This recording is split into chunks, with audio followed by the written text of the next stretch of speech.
Mi nombre es Jolene Carter, tengo 32 años, soy arquitecta y he estado pagando la hipoteca de mis padres durante los últimos 3 años. Estaban organizando la cena de su 30 aniversario de bodas en un restaurante elegante del centro. No estaba invitada.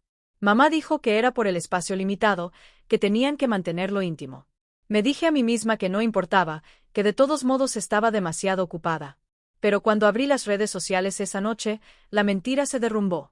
Ava, mi hermana, había publicado una foto, todos sonriendo en una mesa larga bajo luces doradas, copas de champán alzadas. La leyenda decía, solo familia. Finalmente tenemos a todos juntos. Miré la pantalla, las palabras quemaban. Luego escribí mi comentario. Felicidades. La hipoteca y los impuestos ahora son todos tuyos. Lo envié antes de que pudiera arrepentirme. 5 minutos después, la publicación desapareció. 10 más y 30 llamadas perdidas parpadeaban en mi pantalla. No contest. Solo me quedé allí en mi pequeño apartamento en Albany, la luz de mi teléfono iluminando la habitación oscura, dándome cuenta de que tal vez había sido excluida mucho antes de que la cena siquiera ocurriera. No me olvidaron. Me excluyeron. Si alguna vez te han tratado como a un extraño en tu propia familia, sigue viendo. Lo que pasó después te hará repensar qué significan realmente el amor y la lealtad. Y cuando termines esta historia, dime en los comentarios qué habrías hecho en mi lugar. Siempre había sido así. Ava era el sol y yo la sombra que la seguía en silencio. Cuando éramos niñas, ella dibujaba figuras de palitos desordenadas para el Día de la Madre y mamá las enmarcaba como obras maestras. Una vez traje a casa una cinta azul de una feria de ciencias estatal, pero la doblaron en un cajón antes de la cena. Mamá dijo que no quería que presumiera. Desde niña aprendí que el menor esfuerzo de Ava merecía celebración, mientras que mi mejor trabajo solo se esperaba. El patrón se profundizó al crecer. Cuando el auto familiar se descompuso, yo fui la que envió dinero desde mi primer trabajo real. Cuando las facturas médicas de papá se acumularon, envié otro cheque, fingiendo no notar el silencio que seguía en lugar de gratitud. Cada crisis hacía que mi teléfono se iluminara, no por conversación, sino por transacción.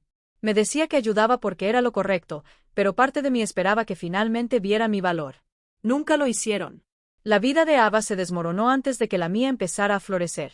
Se casó joven, se divorció joven y volvió a casa con cajas de ropa y el ego magullado. Mamá la recibió como a un héroe de guerra.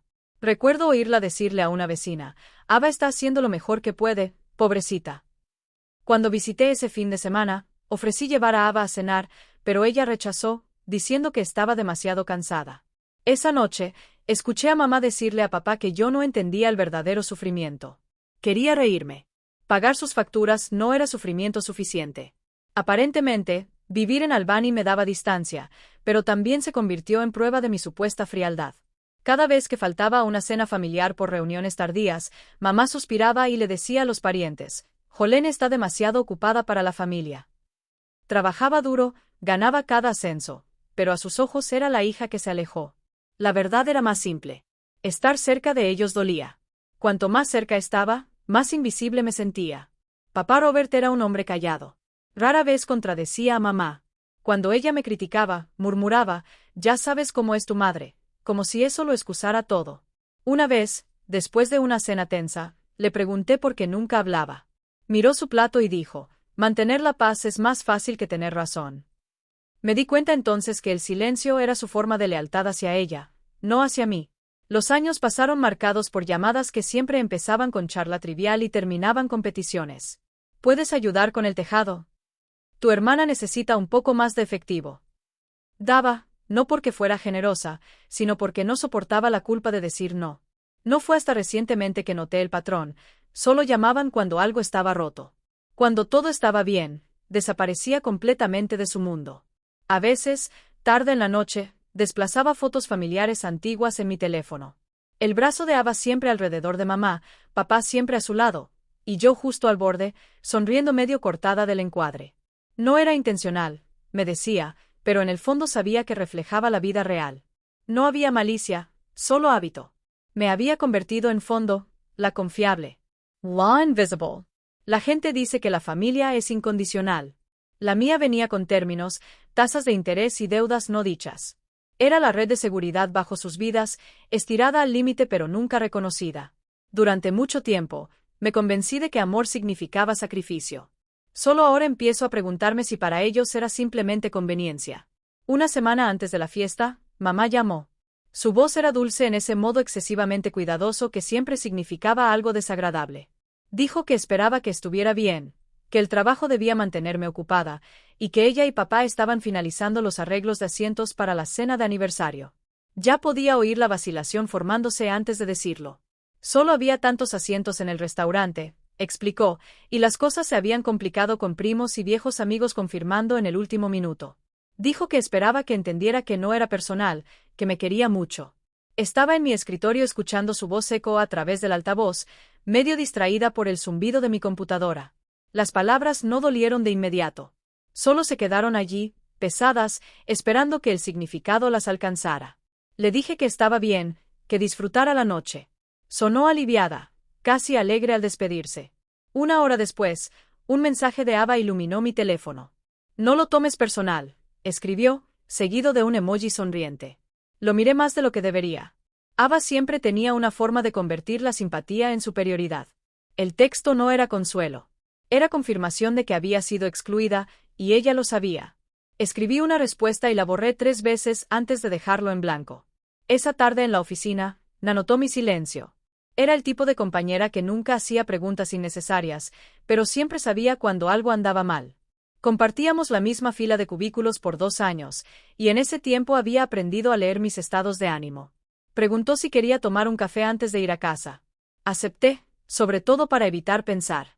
En la cafetería de la esquina, esperó a que hablara primero. Le conté sobre la llamada de mamá, sobre los asientos limitados, sobre el mensaje de Ava. Removió su bebida lentamente, sus ojos tranquilos pero agudos. Solo aman la versión de ti que paga las facturas, dijo finalmente. La frase cayó como un alfiler en el aire silencioso. Casi me reí porque sonaba cruel, pero también porque era verdad. No lo dijo para ser dura. Lo dijo porque veía lo que yo me negaba a admitir. Le dije que siempre había sido la que enviaba dinero cuando algo salía mal, que mis padres solo llamaban cuando había un problema que arreglar. Asintió como si ya lo hubiera adivinado, luego dijo, deja de arreglar todo. Quería decirle que no era tan simple, que las familias no se rompen limpiamente. Pero la verdad era que no sabía cómo parar. Cuando salimos de la cafetería, el aire exterior se sentía más frío de lo que debería. Las luces de la ciudad se reflejaban en el pavimento mojado, y por un momento imaginé a mamá y Ava sentadas juntas en algún lugar cálido, decidiendo dónde colocar a todos para la cena. Me pregunté si alguna vez hubo un momento en que mi presencia se sintió necesaria en lugar de inconveniente. Esa noche, entré en línea y ordené un regalo para ellos. No era caro, solo un pequeño marco de fotos plateado grabado con 30 años de amor. Pensé que podría cerrar la distancia aunque fuera un poco.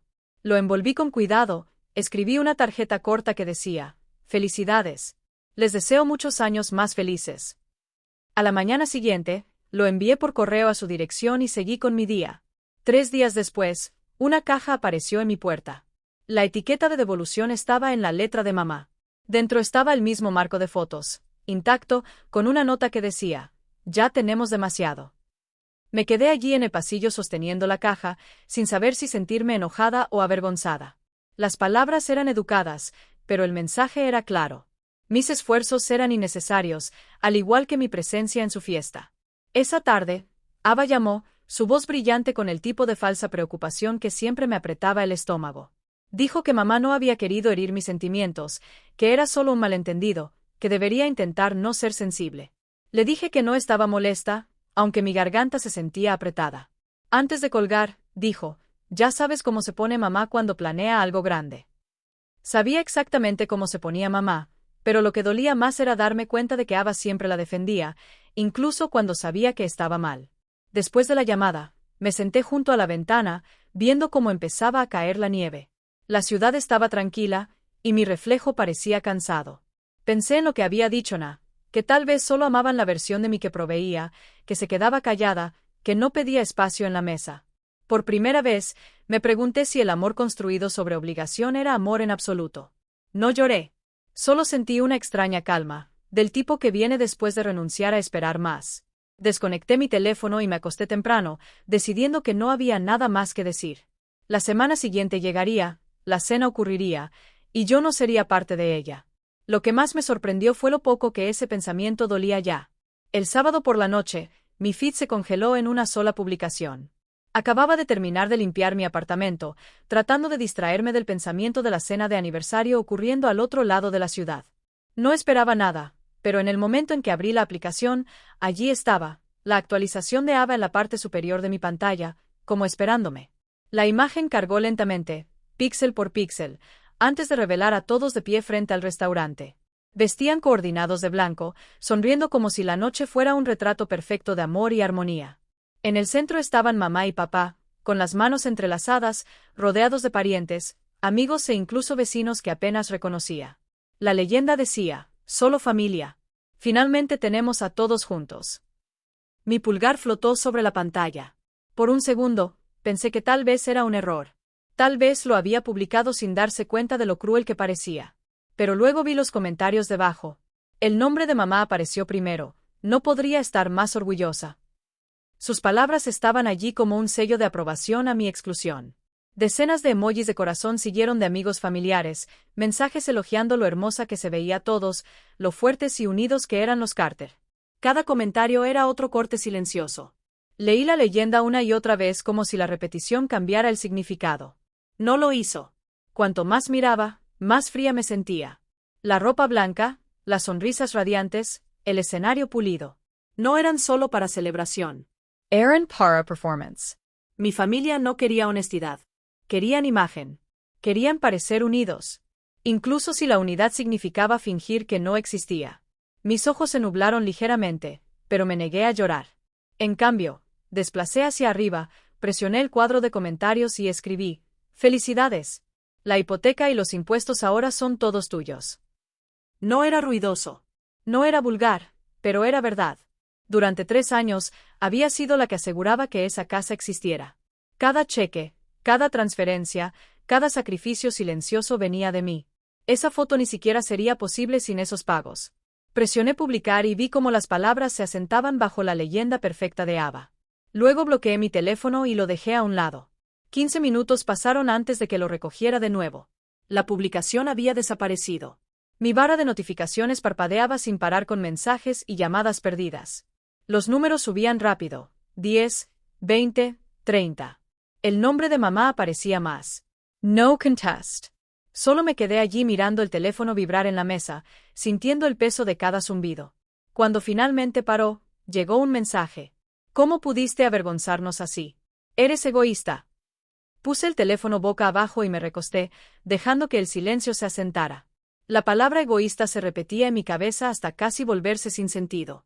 Me habían llamado muchas cosas en la vida, fría, distante, demasiado enfocada. Pero egoísta era una invención nueva.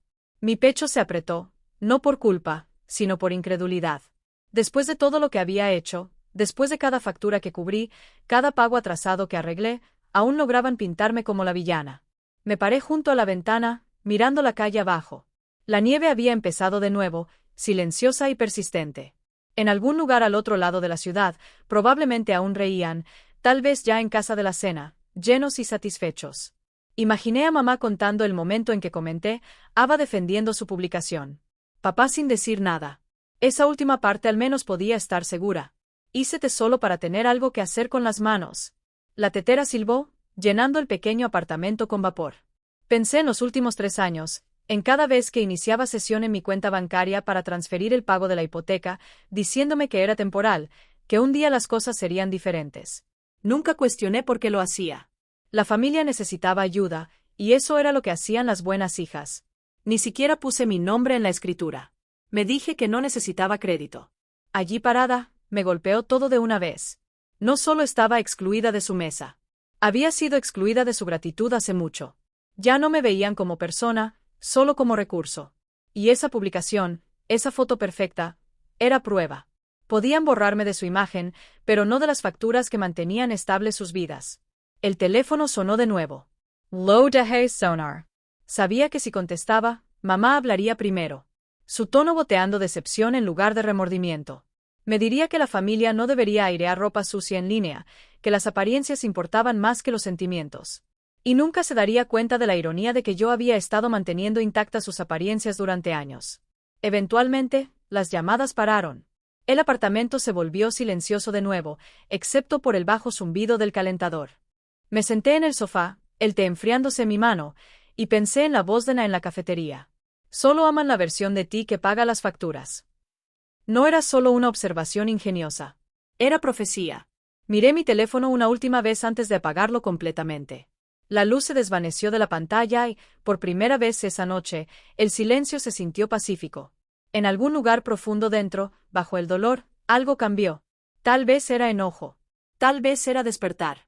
Aún no lo sabía. Todo lo que sabía era que había terminado de ser la patrocinadora invisible de su imagen perfecta. 2 semanas pasaron y el silencio se volvió costoso. Había dejado de enviar los pagos de la hipoteca el mismo día que decidí dejar de explicarme.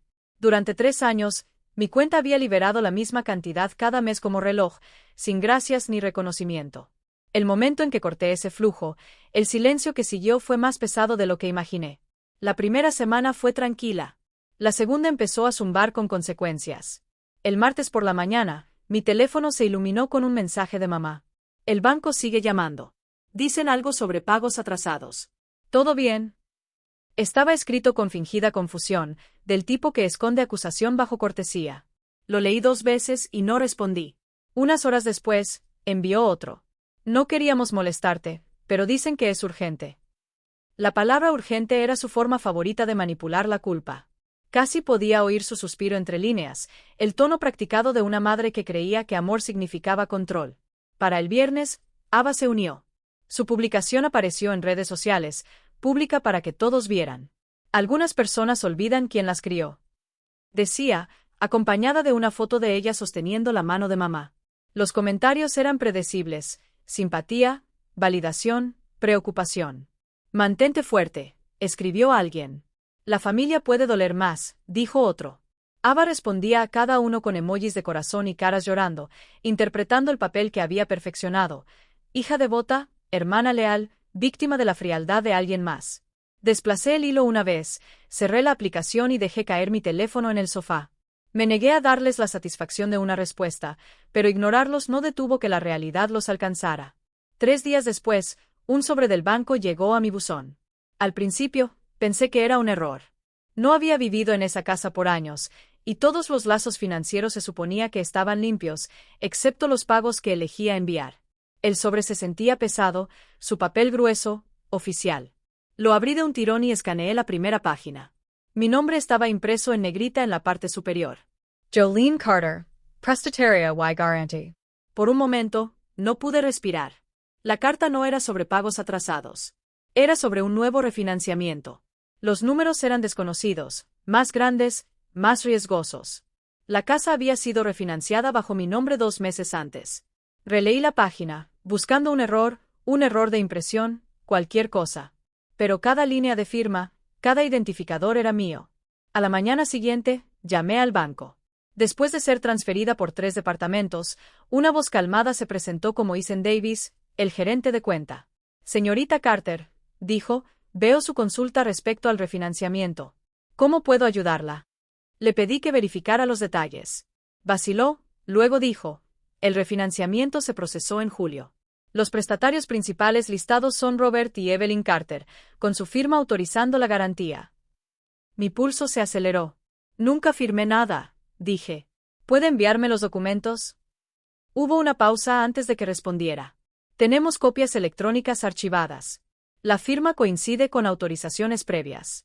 Paris consistent. La palabra consistente golpeó como una cuchilla. Alguien había usado mi firma digital, mis datos de autorización guardados de transacciones previas. Presioné más, pidiendo marcas de tiempo, direcciones IP, confirmación del método de firma. Ethan se volvió cauteloso. Legalmente, puedo proporcionar eso a través de una solicitud formal, pero si sugiere fraude, podemos iniciar una revisión interna. La habitación parecía más pequeña mientras hablaba. El aire se sentía afilado. Le agradecí, anoté su nombre y terminé la llamada. Luego me quedé quieta mirando el estado de cuenta del banco extendido en mi escritorio. Mis padres no solo se habían apoyado en mi ayuda, habían cruzado a robo, usando la misma confianza que había construido con ellos como arma. Los mensajes de mamá continuaron. Cariño, necesitamos hablar. Luego, estás siendo irrazonable. Finalmente, Estás destrozando esta familia. No respondí a ninguno. Cada mensaje era prueba de cómo su amor tenía condiciones adjuntas. Nunca se trató de cuidado, solo de cumplimiento. Esa noche, me encontré desplazando correos antiguos. Allí estaba, un mensaje automatizado del banco de 2 meses, etiquetado como confirmación de refinanciamiento. Lo había ignorado entonces, asumiendo que era spam. El PDF adjunto ahora contaba la historia completa. El formulario estaba firmado digitalmente bajo mi nombre usando el correo y credenciales de acceso vinculadas a la cuenta conjunta que una vez compartí con papá para transferencias de pagos. Había dejado ese acceso abierto, confiando en que no lo abusarían. Esa confianza se había convertido en su punto de entrada. Imprimí cada documento, resalté cada fecha, cada código, cada nombre. La pila de papel creció gruesa, cada página prueba de traición. Cuando llegué a la final, mis manos temblaron, no por miedo, sino por claridad. No quedaba malentendido que arreglar. No habían tropezado con este error. Lo habían planeado. El refinanciamiento requería 2 verificaciones. Ambas se despejaron en 10 minutos una de la otra. Alguien en esa casa sabía exactamente lo que hacía. Más tarde, mientras miraba la calle cubierta de nieve, me di cuenta de cuán silenciosa suena la traición cuando deja de ser emocional y empieza a ser evidencia.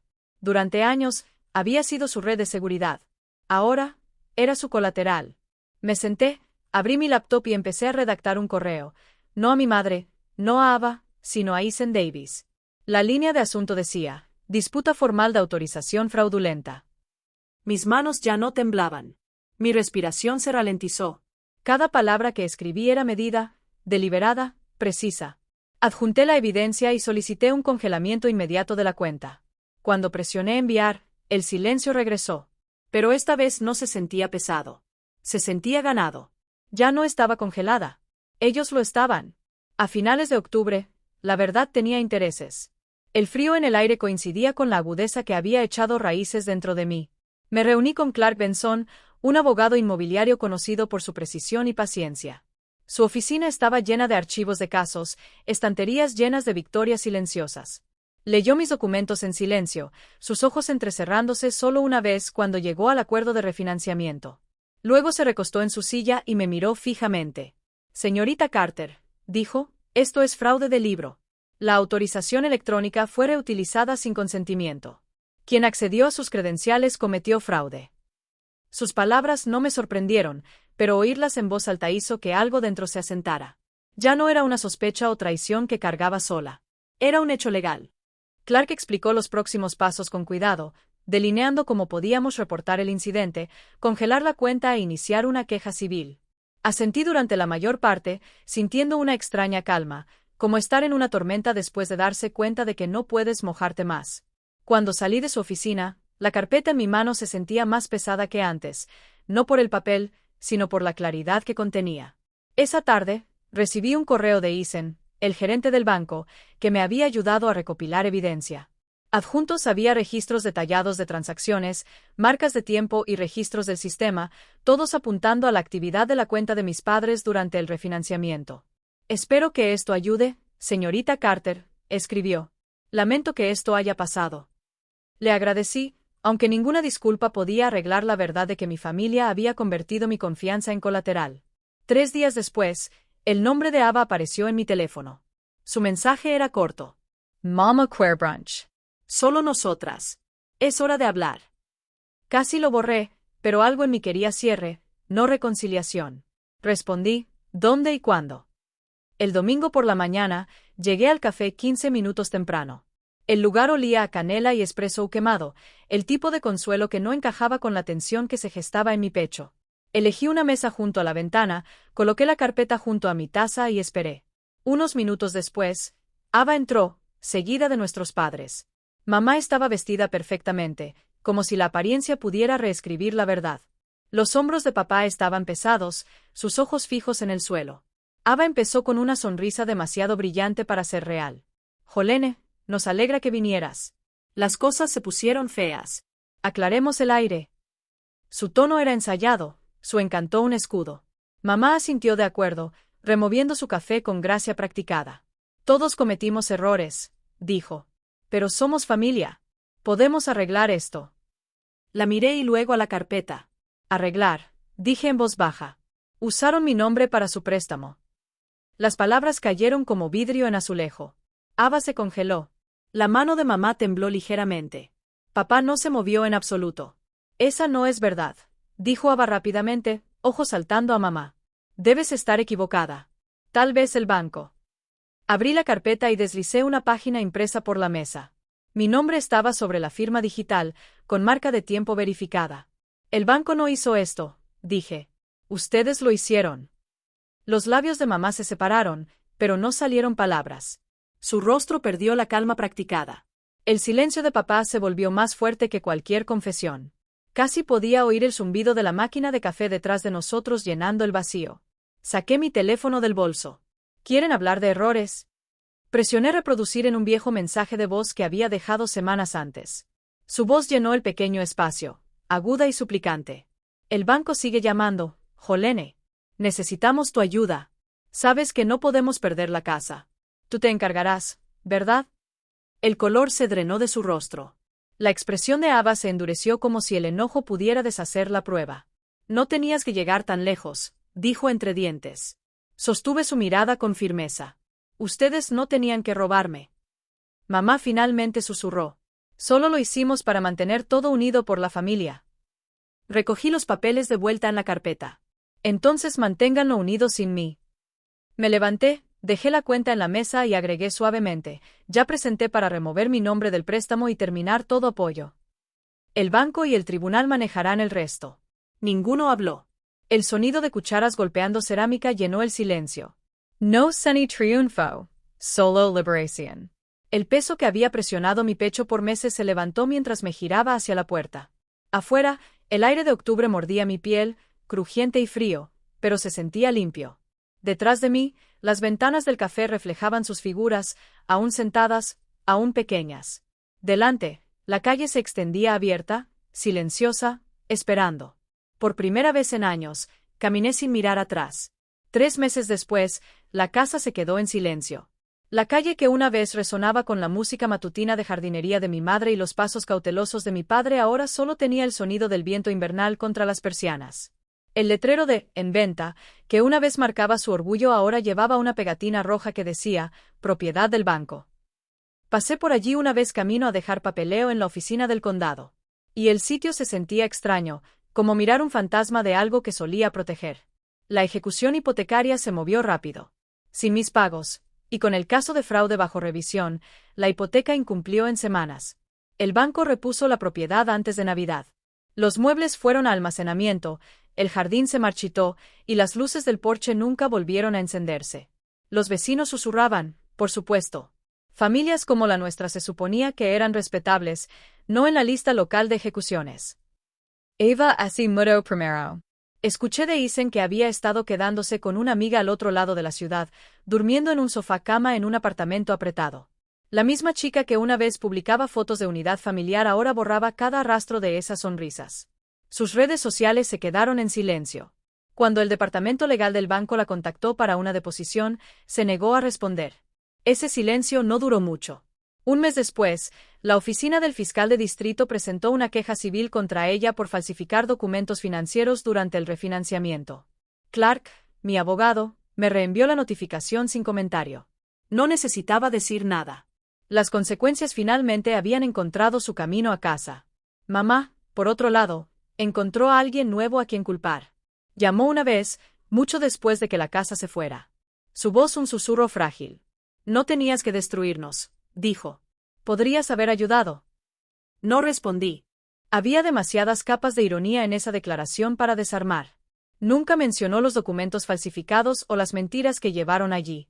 Para ella, aún era la hija ingrata que no obedecía. Papá permaneció en silencio como siempre. Me pregunté si estaba de acuerdo con ella o si el silencio era simplemente su forma de sobrevivir. De cualquier modo, ya no importaba.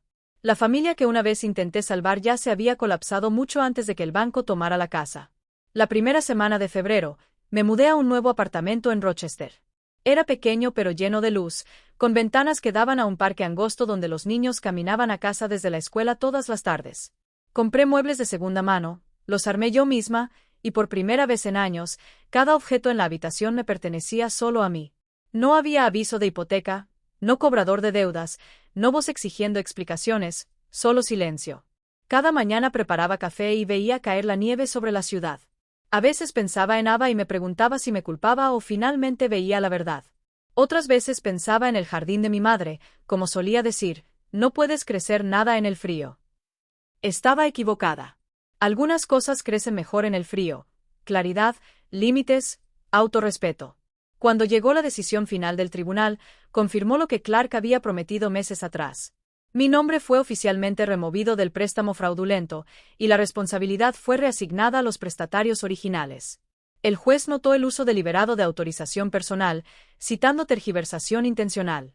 Leyendo esas palabras, no sentí satisfacción, solo cierre. Era el final limpio que necesitaba, pero nunca pensé que obtendría. Eason envió un correo corto esa misma tarde. El caso está cerrado. Le deseo lo mejor en el futuro. Respondí con 2 palabras. Gracias. No había nada más que decir. Había sido profesional, amable y honesto, cualidades que ahora se sentían raras en mi vocabulario de familia. Por la noche, el silencio del apartamento se volvía profundo, pero no solitario. Aprendí a disfrutar el ritmo de mi propia compañía.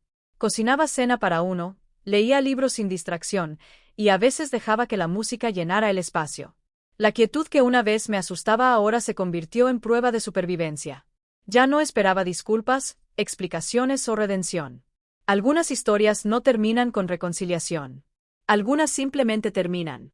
Una tarde, encontré una vieja fotografía metida en mi cajón, un retrato familiar de años atrás. Todos de pie frente a esa misma casa antes de que se convirtiera en titular. Parecíamos felices entonces, tal vez porque creíamos que lo éramos. Miré la imagen por mucho tiempo antes de deslizarla de vuelta en el sobre. El pasado podía quedarse archivado. Ya no lo necesitaba.